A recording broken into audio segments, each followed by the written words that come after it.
And we're going to start with Jerry at the front here. Graham, you had plenty of possession and shots on target. Do you feel you could have got more out of that game? Well, if you look at the stats of the game, apart from the most important stat, there's a lot there that says we did a lot well. But ultimately, when we've the two boxes is the most important area, and that's where we've come short. First half, I thought we had a couple of opportunities. We won it back high and created a 1v1 situation. I think pretty early in the game, had some of the chances to attack. But obviously the goals are a blow for us because we need to do better than that in that situation. And then of course it's difficult. Then you're 1-0 down at home, but I thought the team gave everything. I thought the intention of the team was there. You can tell by the amount of times we got in their box, the shots we had. There was a positive intent, but the scoreline's painful for us. Okay, young man there. So since you come into the club, you seem to have changed the formation and personnel a few times, and it doesn't really seem to have worked at the moment. What do you think is the biggest factor to why Cheltenham been consistent this season? Well, the formation's been the same for the last few weeks. It's not for me to talk through the story of the season now. We came in if I'm going to summarise, we came in September. There's a lot of games, a lot of injuries. It's difficult to have the consistency that you want because you're playing a lot of matches.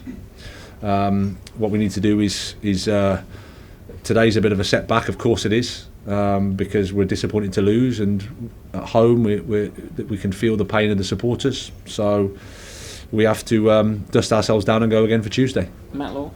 Graham, the momentum and the atmosphere around the club before the international break had changed for the better.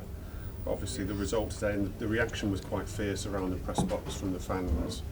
Are you worried that you've kind of quickly gone back to square one in terms of that? Well, I understand when you lose at home that the emotion of the game is such that people are going to be disappointed and frustrated and angry. Where we are in the league table, no one's happy with.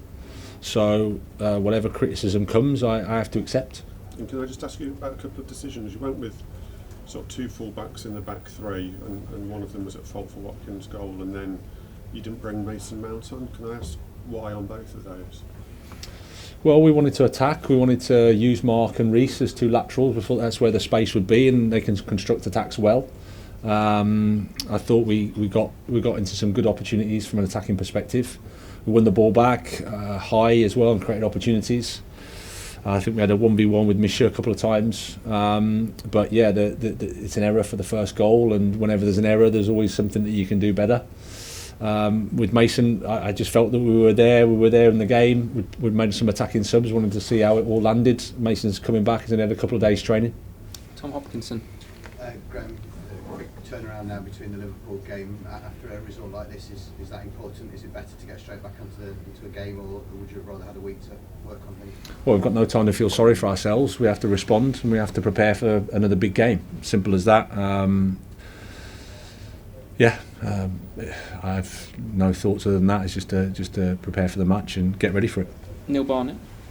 Start off with the normal. Were they fit? Mendy, Aubameyang, Zakaria, Ziyech and Fofana, David Fofana? All but Mendy were fit. Okay, and then on the game itself, the second goal was the 10th goal conceded this season from a corner. I think there may be a club in Germany interested in Chelsea's set-piece coach, as he's constantly described. What's going wrong at corners? Well, I mean, it's that the one today is I think a strike from the edge of the box, which if you look at the XG of the goal, it's probably not that big a chance. It's a great strike. Second phase, edge of the box. These things sometimes can happen. I think generally we've made some improvements from the turn of the year, but clearly we need to improve. There's a lot of things we have to improve because you have to look at the league table to see that. Okay, Liam Twitmy. Hi, Graham. Behind there. Hi. How worried are you about the defending in general? Because it feels like you're giving us quite high quality chances in the last few games. Obviously, Watkins had a big one before he scored. yeah, that's the thing that we need to look at, I think, because even though we had some opportunities ourselves and attacked well ourselves, we gave up too many opportunities. I think the one with Watkins in particular is the one that sticks to mind. Apart from that, there wasn't too much, but at the same time, they're too bigger chances for us, and we need to do better there, and that's on me, and I have to take that responsibility. Okay, last two, and before we do the Mondays, gentlemen, the green jacket, and then Andy Dillon to finish. Ryan, I have a question for you. What would you give to have a striker like Drogba or Diego Costa leaving the line? What would you give for it? Well, there's nothing for me to say. I've got the players I have. They gave everything today. As much as we're all disappointed with the result, they did. The intent of the team was there. They were clear. The attack was there. But the scoreline is painful for us. So there's nothing too much I can say that sounds positive. Okay, Andy Dillon, last one. Hi, Graham. Just Andy? go back to the theme about the fans and the atmosphere here. Do you think the negativity is transmitting during the games to the players? Do you think it's affecting them?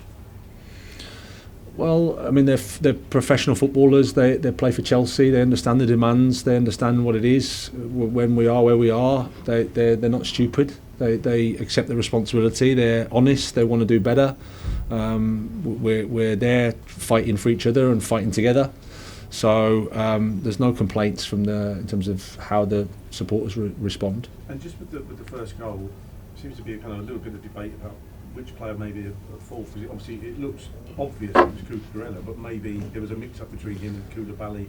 Should there have been a call? Or what is it? Is it a communication problem between the two of them, or what? Yeah, again, it's football. It's one action. It can happen. But yeah, there's a bit of a miscommunication, I think, and like I said, that's something for me to take responsibility for, me to look at and do better with. Okay, we'll leave it there. Quick Mondays on the side here, and then